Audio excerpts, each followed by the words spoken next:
Hi friends, welcome to my channel travel with Samal. Subscribe नहीं किया है तो सब्सक्राइब कर लीजिए और नोटिफिकेशन का घंटा ऑन कर लीजिए। आज हम बात करने वाले हैं सोलो ट्रैवलिंग। सोलो ट्रैवलिंग बहुत ट्रेंड में है, आप सब जो सोलो ट्रैवलिंग करना चाहते हैं। इससे पहले हम कुछ बातें डिस्कस कर लेते हैं, सोलो ट्रैवलिंग होती क्या है और लोग सोलो ट्रैवलिंग के पीछे क्यों पड़े हैं और ऐसी क्या मजबूरी हो गई है कि सोलो ट्रैवलिंग बहुत ज़्यादा लोग करने लग गए हैं। आज की वीडियो स्टार्ट करने से पहले मैं अपना इंट्रोडक्शन देना चाहूंगा। मेरा नाम दीपक सामल है। मैं एक सोलो ट्रैवलर हूं जो कि 3.5 साल से सोलो ट्रैवलिंग कर रहा है। 25 स्टेट्स और 4 कंट्री कवर कर चुका हूं। ऑलमोस्ट 400 से ज्यादा डिस्ट्रिक्ट्स कवर कर लिए हैं मैंने इंडिया के अंदर और 3 साल से ऑन रोड कवर कर चुका हूं। बहुत सारी सोलो ट्रैवलिंग करी है। सोलो एज मैं अपने आप पे टैग लगा सकता हूँ कि मैं एक सोलो ट्रैवलर हूँ। 3 साल से मैं किसी ग्रुप के साथ, किसी दोस्त के साथ ट्रैवलिंग नहीं करी है, तो मैं एक सोलो ट्रैवलर का टैग अब अपने सर पे लगा सकता हूँ। और मुझे बहुत खुशी है कि मैंने 3 साल पहले सोलो ट्रैवलिंग स्टार्ट कर ली। आज कॉन्फिडेंस कुछ ज्यादा है, बहुत सारी स्टोरीज एक्सपीरियंस मेरे साथ है और 200 से ज्यादा मेरे दोस्त हैं, नेशनल और इंटरनेशनल। ये एक बहुत बड़ा बेनिफिट है। आप इंट्रोवर्ट से एक्सट्रोवर्ट बन जाते हैं और लोगों से बात करने का कॉन्फिडेंस आपका इतना ज्यादा होता है कि आपको कोई फर्क नहीं पड़ता कौन कहाँ का है, आप जाके डायरेक्टली बात कर सकते हैं। ये आपका कॉन्फिडेंस इतना हाई कर देता है। आप अपने कंपेनियन के लिए, अपने इंजॉयमेंट के लिए लोगों से बात करते हैं, क्योंकि आप अकेले होते हैं तो आपके पास इनफ टाइम होता है कि आप किसी से इंटरेक्ट कर सकते हैं, उनकी स्टोरी सुन सकते हैं, आप अपनी स्टोरी सुना सकते हैं।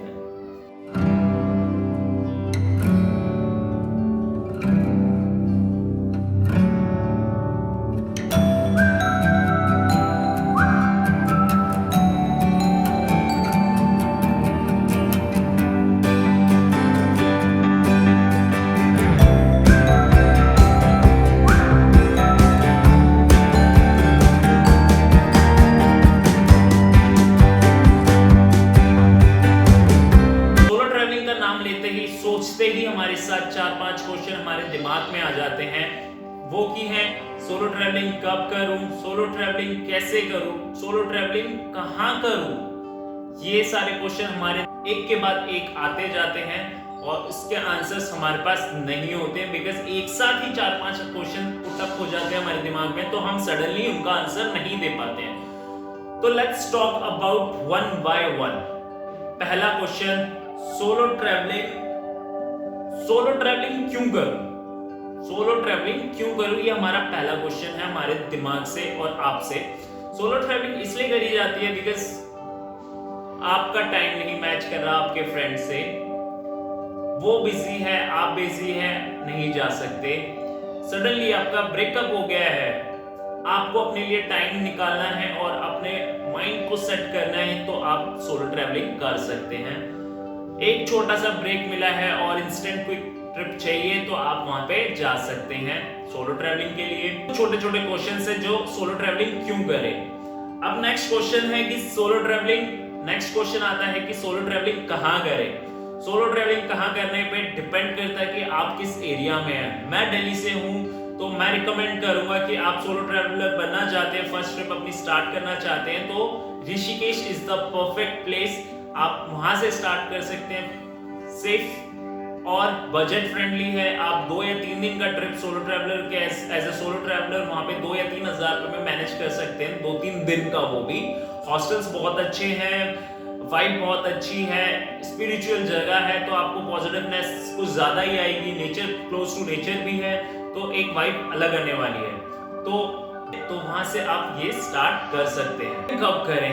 थर्ड क्वेश्चन ये आता है, सोलो ट्रैवलिंग कब करें। सोलो ट्रैवलिंग का कोई टाइम नहीं होता। जब आपके पास टाइम है आप तब निकल जाते हैं। अपना बैग उठाइए, बैकपैक करिए और निकल जाइए। इसका कोई टाइम नहीं होता। सोलो ट्रैवलिंग का टाइम होता है कि आप कब जाना चाहते हैं, आपकी क्या सिचुएशन है और आप कब मैनेज करना चाहते हैं उस ट्रिप को, वो परफेक्ट होगा। ना कि कोई आपकी कंडीशंस लाइक कि मौसम अच्छा है तो चला जाता हूँ, बारिश हो रही है तो चला जाता हूँ। कुछ नहीं फर्क पड़ेगा, आप अपना टाइम स्पेंड करेंगे। बारिश हो रही है तो कई ऐसी जगह होगी जहाँ पे बारिश में आपको मजा आने वाला है। एग्जाम्पल, ऋषिकेश में आप बारिश में जाएंगे तो थोड़ा आपको हेक्टिक होगा, क्योंकि आप वहां कुछ नहीं देख सकते, सब कुछ पैक हो जाएगा। तो ऐसी जगह आप नहीं जाना चाहेंगे, राइट। दूसरी जगह स्नोफॉल हो रहा है तो भी आप जा सकते हैं, आपको क्या फर्क पड़ता है, आपके पास टाइम है, आप जा सकते हैं, स्नोफॉल देखने को मिलेगा। तो एक बात। अब फोर्थ क्वेश्चन आता है, सोलो ट्रैवलर कैसे बने। सोलो ट्रैवलर बनने के लिए 4-5 चीजें आपको ध्यान रखनी पड़ती है जो आपके लिस्ट में होने नहीं लेना चाहते हैं तो आप हॉस्टल ले सकते हैं, आप होटल ले सकते हैं, डिपेंड्स ऑन यू। हॉस्टल लेंगे तो आपको कंपेनियन मिलने के 99 चांसेस हैं कि आपको कंपेनियन मिल जाएगा और आप अकेले ट्रैवलिंग नहीं करेंगे।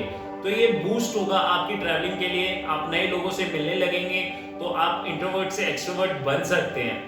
फोर्थ है आपका बैकपैक, रक्सैक हो या बैकपैक हो आपका चलेगा।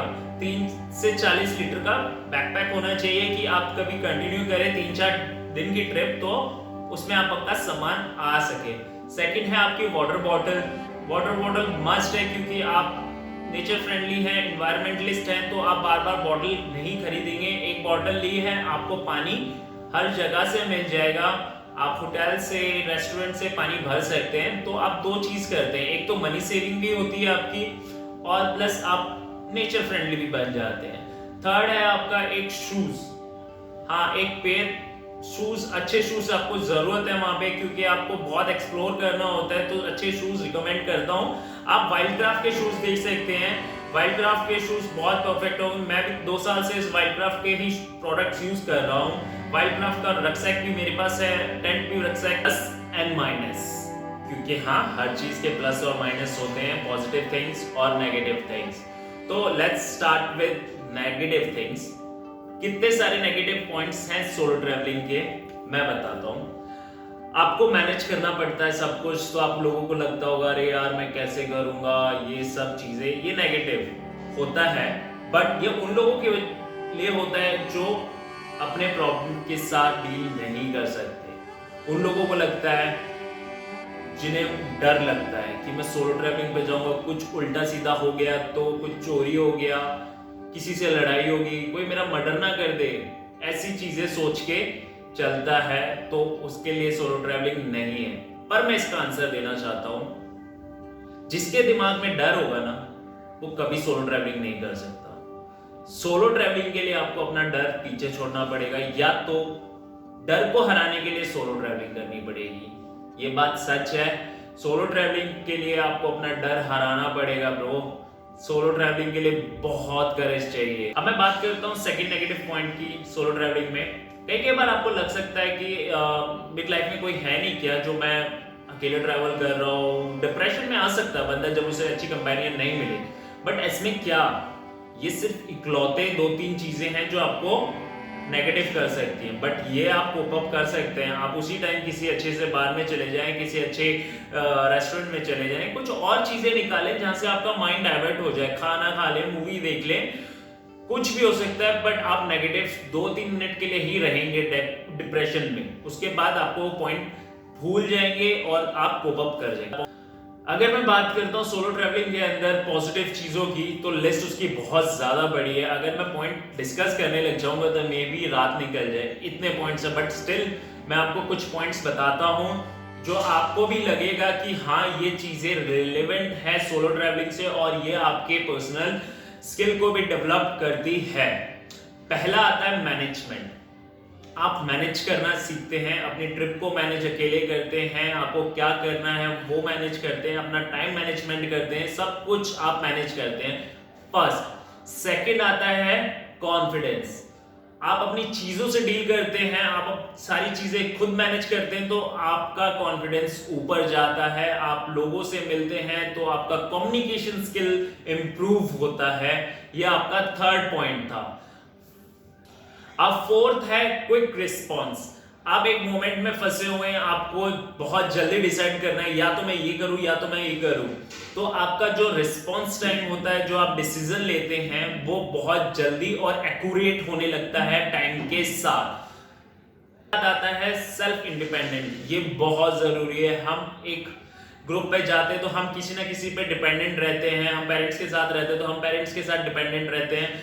सेल्फ डिपेंडेंट बनना बहुत ज़रूरी होता है लाइफ के अंदर और ट्रैवलिंग में भी। आप सोलो ट्रैवलर हैं तो आप अपने लिए सब कुछ कर रहे हैं, आप अपने पे ही डिपेंडेंट हैं।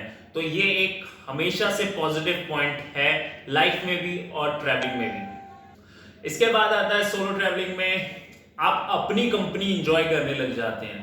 कई बार ऐसा हो जाता है कि हम इतने सारे लोगों के साथ घिरे रहते हैं तो हमें लोगों से इरिटेशन होने लग जाती है, हमें अपना पर्सनल स्पेस चाहिए होता है। तो सोलो ट्रैवलिंग ये आपको देता है जिसमें आप अपने लिए कुछ सोच सकते हैं, आप अपने आप को जान सकते हैं, आप अपनी प्रॉब्लम सॉल्व कर सकते हैं। कहीं एक पीसफुल जगह बैठे या खुद के लिए टाइम देंगे तो आपका खुद का दिमाग चलता है, तो आप अपनी प्रॉब्लम और अपनी कंपेनियन और अपने लिए कुछ सोच सकते हैं। उसके बाद आता है सोलो ट्रैवलिंग में एक ये होता है फायदा कि आप अपनी कंपेनियन खुद ढूंढते हैं। हाँ, कंपेनियन खुद ढूंढते हैं। मान लीजिए आप एक पर्टिकुलर पर्सन से मिले, आपको वो पसंद नहीं आया तो आप ठीक है उसे ड्रॉप कर सकते हैं। आप दूसरे से किसी से मिल रहे हैं, उससे आपकी बॉन्डिंग अच्छी हो रही है, आप उससे बात कर रहे हैं। अदरवाइज क्या होता है, ग्रुप में जाते हैं, हम पेरेंट्स के साथ जाते हैं, we don't have any option. Parents हैं तो हमें पेरेंट्स के साथ ही एंजॉय करना है। पेरेंट्स ये बोल रहे हैं तो ये करो, ये बोल रहे हैं तो वो करो, तो हमें पेरेंट्स की ही सुननी है। फ्रेंड्स में ऐसा हो जाता है कई बार बॉन्डिंग अच्छी नहीं बनती, कुछ पुराने कलेश होते हैं, खुद की कुछ बॉन्डिंग खराब हो जाती है। आप कुछ करना चाहते हैं, आपका फ्रेंड नहीं करना चाहता, तो क्लैश आ जाता है कि यार तू ये कर रहा है, मेरे को ये करना है, तो ये बात नहीं बनती। सोलो ट्रैवलिंग में ये फायदा है, अगर आपको बंजी जंपिंग करनी है तो आप करेंगे, आपको किसी की जरूरत नहीं है।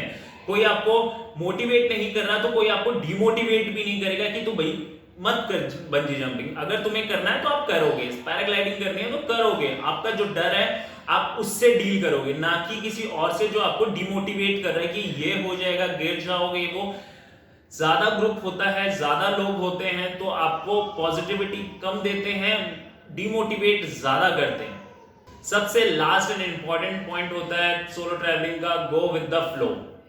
हाँ, अगर आपके दिमाग में कोई प्लान नहीं है तो जो हो रहा है आप उसी के साथ एंजॉय करना स्टार्ट कर दें। बिकॉज कई बार ऐसा होता है कि लोग ट्रिप पे जाते हैं, यार ये नहीं हो रहा, कंप्लेंट्स आने लग जाती हैं, तो आपकी ट्रिप स्पॉइल होने लग जाती है। तो एक इसमें ये होता है कि आप अकेले होते हैं, आपकी कंपेनियन आप इंजॉय कर रहे होते हैं, आप किसी और से एक्सपेक्टेशन नहीं रखते, तो आप क्या करते हो, आप जिस मोमेंट में हो आप उस मोमेंट को जीने लग जाते हो। सबसे बड़ी बात होती है आप किसी मोमेंट को जीने लग जाते हो तो वो मोमेंट आपको हमेशा याद रहता है, ना कि आप एक्सपेक्टेशन में रह रहे हैं कि अरे यार काश वो होता, कभी ये होता, कभी ये होता। तो आप हमेशा कंप्लेन में रह जाएंगे, आप कभी भी अपनी ट्रिप को एंजॉय नहीं कर पाएंगे।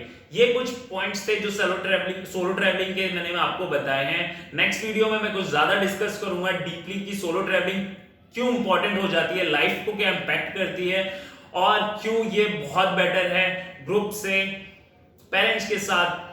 और सारी चीजें हम डिस्कस करेंगे नेक्स्ट वीडियो में। आई होप ये वीडियो आपको पसंद आई होगी। अगर वीडियो पसंद आई है, stay connected for the second part. Video को लाइक करना नहीं भूलना, शेयर करिए और सबसे बड़ी बात सब्सक्राइब कीजिए।